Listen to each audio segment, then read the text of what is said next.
മാന്യപ്രേക്ഷകർക്ക് എൻ്റെ പ്രണാമം. ഇന്നലെ കുണ്ടറയ്ക്കടുത്ത് ഒരു പ്രഭാഷണത്തിന് പോവുകയുണ്ടായി.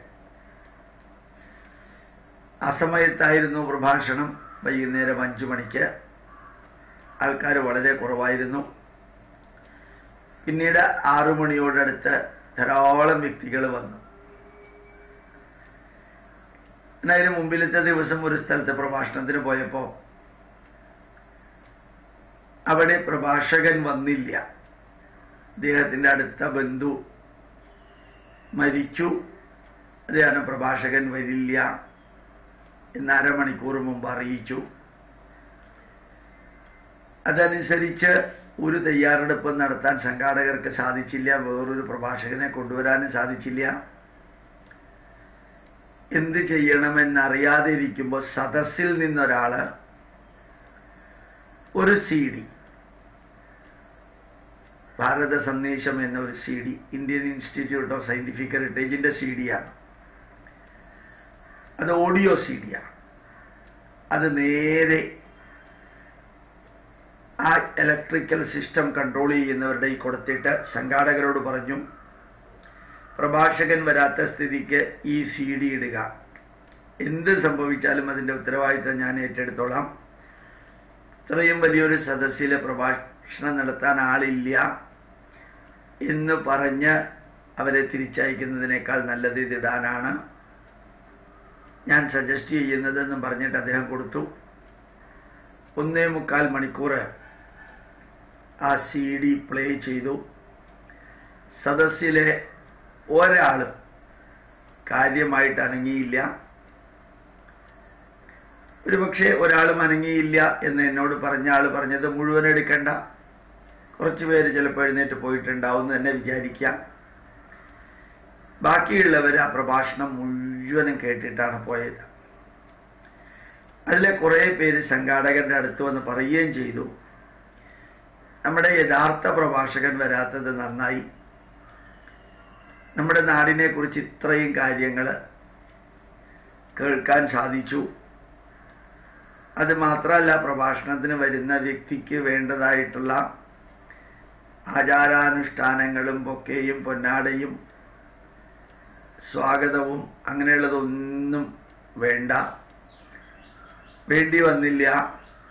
അദ്ദേഹത്തിന് ട്രാവലിങ്ങോ അക്കോമഡേഷനോ അങ്ങനെയുള്ളതും കൊടുക്കുന്ന ചെലവില്ലാതെയായി.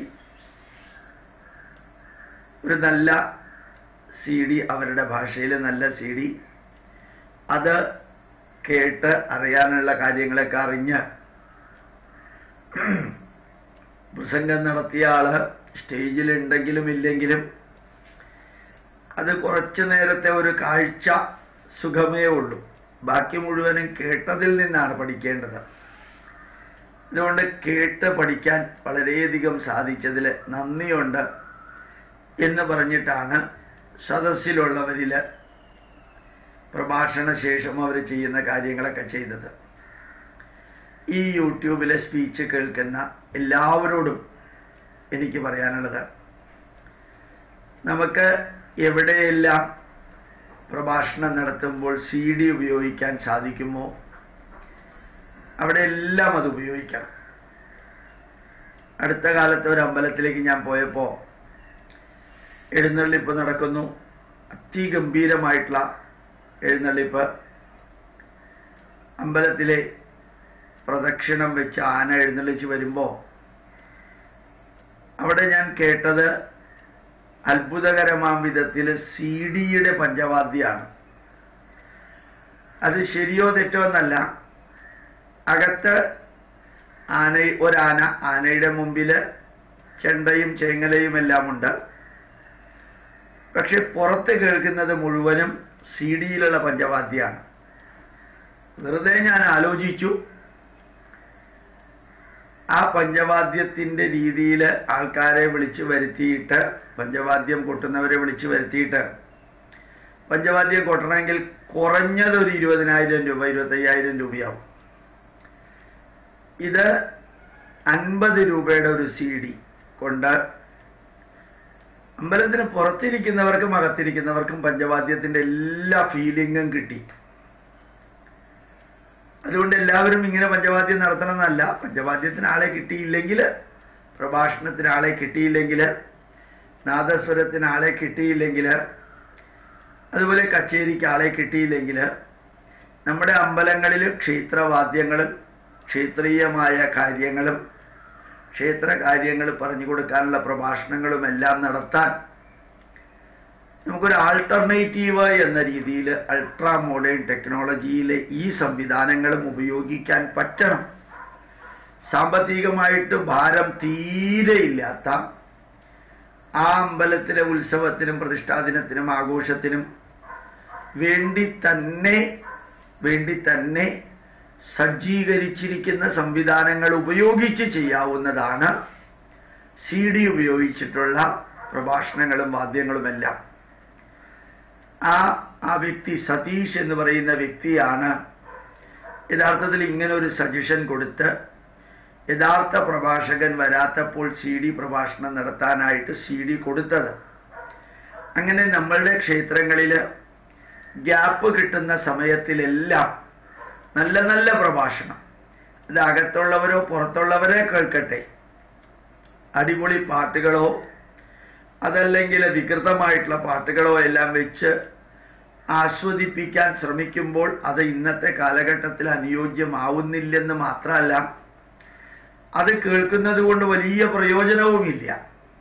പക്ഷെ പ്രയോജനമുള്ള മനസ്സിലാക്കാവുന്ന കാര്യങ്ങൾ മുമ്പിൽ കസേരയിട്ട് പ്രഭാഷണത്തിന് വീട്ടിൽ നിന്ന് വന്നിരിക്കുക എന്നുള്ള സംവിധാനം പോലും ഒഴിവാക്കി, ഏതായാലും മൈക്ക് സെറ്റ് 1/2 കിലോമീറ്ററും 1 കിലോമീറ്ററും 2 കിലോമീറ്ററും ഒക്കെ വയ്ക്കുന്ന അമ്പലങ്ങളിൽ അമ്പലത്തിലേക്ക് വരാതെ തന്നെ വ്യക്തികൾക്ക് കാര്യങ്ങൾ മനസ്സിലാക്കാനും ഉൾക്കൊള്ളാനും സാധിക്കും.